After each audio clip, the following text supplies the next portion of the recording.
Referir contigo, a disponibilidade, quando você falou assim no intervalo, não, mas é fácil comprar maconha? É, mas não é tão simples como atravessar na padaria aqui ao lado do estúdio. Mas olha, como é que a indústria BRID mostra que 6% da população experimentou maconha, uso na vida. A população, os estudos americanos mostram que 1/3 da população americana, 34% da população americana experimentou maconha. Eu acho que os nossos índices são muito baixos. Não, o Brasil, aliás, em comparação aos Estados Unidos, nós temos uma situação, entre aspas, até confortável, bastante, até nas normas ilícitas. E as pesquisas mostram, e isso me parece o fundamental, que políticas mais repressivas não implicam a redução da demanda. Não agora, tem um detalhe também que eu estou falando agora muito interessante, que é o seguinte, olha só que interessante, olha que interessante. Nós temos um percentual muito pequeno de usuários, como todos concordam aqui, ok? Mas somos um país, um dos epicentros do tráfico de drogas, e temos uma violência urbana terrível, tudo gerado. Por quê? Porque é proibido. Porque se não fosse proibido, o cara ia traficar com um AR-15 o quê? Tu acha que é porque é proibido ou porque a gente tem muito pobre aqui? Não, eu acho que o maior... Eu não sei. É proibido no mundo todo. É onde conseguir grana. É onde conseguir grana. A gente não tem dinheiro nesse país, aí aparece droga, aparece prostituição. Mas, cara, quem ganha dinheiro não é o traficante da Ala do Morro que ganha. Nós somos o cachorro. Eu sei. Os problemas sociais permeiam toda essa questão da violência. Agora, eu acho que o Lobão tem muita razão na hora que ele coloca essa questão de que os maiores interessados em manter o proibicionismo são os traficantes. Imagina o traficante que tiver proibido, ele vai querer causar uma guerra. O traficante é contra a liberdade. Eu tenho certeza que conviver com esses caras, mas vão ficar loucos se vocês Mas, vamos lá. É uma coisa que eu vim pensando pra cá hoje, né? Pensando até na tua história também, né? O Lobão faz o quê? Lança CD na banca de revista pra quê? Pra evitar pirataria. CD não é ilegal, CD é só ir na loja comprar. Mas a gente tem CD pirata. Eu fico pensando, na hora que se legaliza a maconha, a gente vai ter na padaria, mas vai ter maconha pirata também, gente, você mais tem barato. isso em relação ao mas aí, cara, você vai ter uma condição, pelo menos o Estado estará sendo mais civilizado, entendeu? Mas a maconha pirata, eu acho também o seguinte, sim, mas é preciso compreender que essa ideia autoritária de uma sociedade sem crime é uma ideia absolutamente irrealizável, uma utopia. O preço da liberdade é o eterno delito, o professor Miguel Reale Júnior dizia. Quer dizer, é preciso tolerar um certo grau de transgressão se a gente quer viver com tem que correr um certo risco na sociedade. Nós estamos falando, inclusive, aí, até uma coisa que o Dartil trabalha bastante, nós estamos falando de redução de danos. Redução de danos. Porque, assim, se você leva em consideração que a legalização vai diminuir numa redução de danos mais focal, um aspecto da criminalidade, você estaria beneficiando poucos. Mas, em contrapartida, você está fazendo redução do quê? Em contrapartida, você vai aumentar, isso é real, o aumento do consumo. Isso é real. Não há base científica para essa afirmação. Então, não há base científica. Existe sim, é como o doutor falou, você vai receber de você. Isabel, eu concordo com você. Se ocorre uma legalização, existe aumento de consumo, mas aumento de consumo não é proporcional ao aumento do número de dependentes.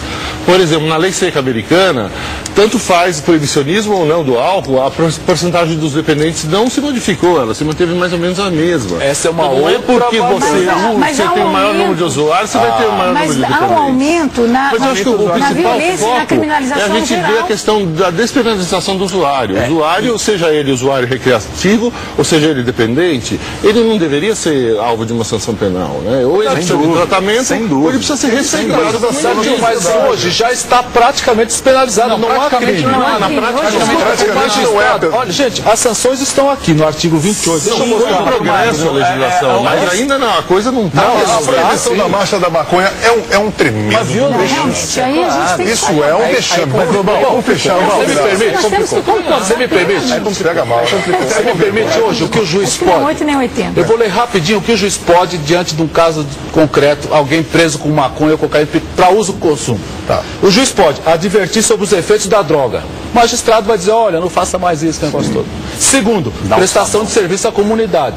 Então, durante 8 horas ele vai limpar um orelhão ou varrer uma escola pública. Terceiro, medida educativa de comparecimento a programa educativo. Só isso. Sim, doutor Datil, não tem mais pena. A questão é claro que é um grande progresso, mas os critérios ainda não são Mas tem uma punição, muito objetivos. Mas você pode confundir o indivíduo que, por exemplo, dá um cigarro de maconha para o seu amigo com um traficante. Você pode confundir o indivíduo que, por exemplo, resolve, por livre e espontânea vontade, parar de dar dinheiro pro tráfico e começar a plantar maconha em casa. Essa lei prevê isso, né? Não prevê isso. Você era planta maconha em casa, não pode fumar maconha. Não, a lei prevê. Agora, a questão é a seguinte, o grande problema é que o proibicionismo, embora todos nós aqui concordemos que a questão das drogas é um problema de saúde pública, né? E não necessariamente um problema de polícia e de justiça criminal, o problema é que a discussão no âmbito do ambiente proibicionista, ela fica praticamente impossibilitada. O proibicionismo causa mais males do que os problemas que ele quer resolver. Aumenta a violência, porque o modelo bélico, o modelo de guerra às drogas, causa violência teórica. A guerra é violência. Gente, eu tenho que fazer o seguinte, eu tenho que fazer o próximo bloco. Só para encerrar, Marcos, no próximo bloco. Diz assim para você. Por favor, doutor Carlos. As mesmas medidas submetem-se para consumo pessoal, que insemeia, cultiva ou planta destinada à preparação. E quem diz que é consumo pessoal e que é plantio para trás? É o critério discricionário. A autoridade. Qual autoridade? No caso, o delegado e depois o magistrado. Nós somos delegado, então, por livre e espontânea vontade. Não é livre e espontâneo, chama-se de critério discricionário. Subjetivo. A conduta... Mas é subjetivo. Claro. Subjetivo. Um pezinho de maconha no seu apartamento.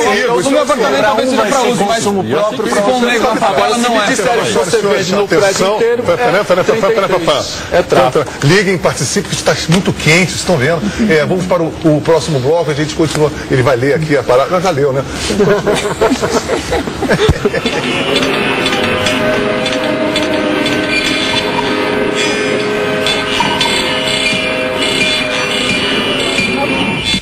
12,50. Eu pago. A questão não é pagar ou não pagar, tá? A questão não é pagar ou não pagar, a questão é outra. Tô olhando. Tá bom? Olha você para de quê? Tudo pra você tá ruim toda hora, nada pra você é perfeito, princesa. É? Você reclama de tudo, você reclama do cheiro de cigarro, reclama da...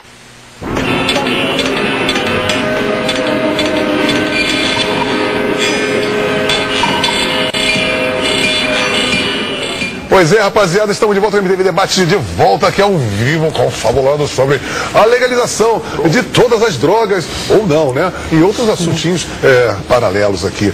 Então nós estamos aonde? Estamos num assunto muito quente, nós estamos aqui... Adolescente não pode usar droga. Assim, pois é. Claro. Nós estamos aqui, o Daniel falou uma coisa que eu acho que todos nós concordamos, que o adolescente, inclusive, as leis que são proibitivas em relação ao próprio álcool, tabaco, eu acho que tem que ser também pertinente. Aí é uma questão absolutamente lógica e equânime. Não, aí a gente poderia fazer a marcha com adultos, por exemplo. Os adultos que quiserem poderiam ter ido lá na marcha e mas colocou-se a questão nesse aspecto? Não, mas é que tá. Eu acho o seguinte, protestar pela mudança da lei não exige idade mínima. Quer dizer, a pessoa vota hoje em dia com 16 anos, por que ela não pode protestar, não pode sair? O direito de liberdade de expressão não é condicionado a... Eu quando tinha 16 anos, já tinha... Agora, porque o cérebro não está formado... Só para voltar, eu acho que nós concordamos todos aqui que o ideal seria uma política unificada de saúde pública que tratasse de todas as substâncias que causam mal. É importante para todos saber que álcool, tabaco, maconha, cocaína e toda e qualquer substância que pode causar prejuízo deve ser evitada, né? Por exemplo, o Brasil é o campeão mundial de uso de moderadores de apetite, né? Que é um problema de saúde pública gravíssimo. E dá uma efeitos colaterais, tipo assim, ninguém fica ligadão. Esse é um problema que deveria ser priorizado. Né? Agora, justamente por conta da demonização, né, quando você cria uma aura de mistificação... Se você comprar na farmácia uma pílula, aquilo não tem essa coisa negra que você boca de fumo. Aí você vai tomar moderador de apetite, toma Prozac, toma antidepressivo, Viagra, aí mistura com álcool, hipnótico. Aí pronto. Mas isso é chiquérrimo. A característica básica da nossa sociedade contemporânea qual é? É a solução pela pílula, né? Quer dizer, tudo que acontece a gente quer uma solução... maconha em pílula? Fica mais chique, não é verdade? Existe.